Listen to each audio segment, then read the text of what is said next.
નમસ્કાર મિત્રો, આજ હવે પ્રશાસન જાગ્યું હોય એવું લાગે છે, કારણ કે અત્યાર સુધી આજથી 5 વર્ષ પહેલા એવું લાગતું હતું કે આ ગુજરાત રાજ્ય છે, પણ હવે ગુજરાત પશ્ચિમ બંગાળ બનવા જઈ રહ્યું છે.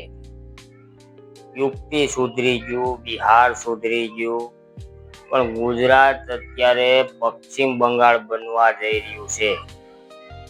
કારણ કે આ મુખ્યમંત્રી છે કે નથી એ જ નથી ખબર આપણા રાજ્યની.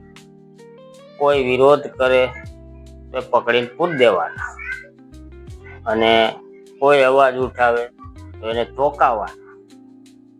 આ જ કામ કરે, બીજું કઈ કરતા નથી. હવે ક્યાંક દુર્ઘટના થાય એટલે થોડી કરે, રોડ બનાવે 15 દીમાં તૂટી જાય, આવું સારું કામ કરે. અને હવે પાછું નવું લાવ્યા કરે. ટોલ ટેક્સ 2 વ્હીલમાં લાગશે, પણ આ ગોઠણે ખાડા છે એ તો કરો. પેલા એમનું જામી ત્યાં જવો તે ટોલ ટેક્સ લાવ્યા, ટોપા પહેરાવ્યા. પ્રજાને લૂંટવા સિવાય બીજું કાંઈ તમને નથી દેખાતું. ક્યાંથી પૈસા આવે એ ગોતો. કોઈ પણ અવાજ ઉઠાવે તરત પકડી લો, ઉપાડી લો, મૂકી દો જેલમાં.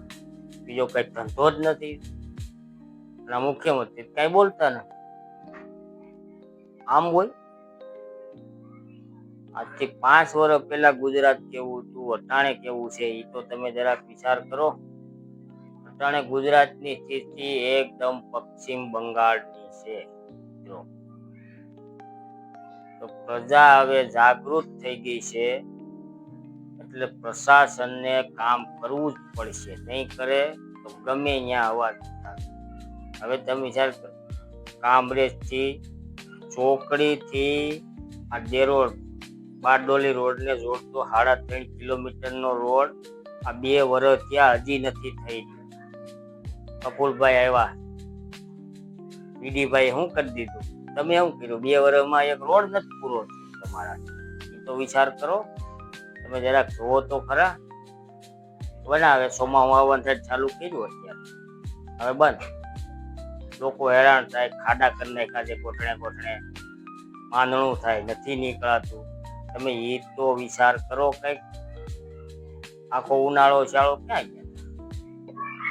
અમારી ચેનલને લાઈક और સબસ્ક્રાઇબ કરવાનું ભૂલતા નહીં. બેલ આઇકન દબાવી નીચે આવે લાઈક કરી દેજો. લાઈક और સબસ્ક્રાઇબ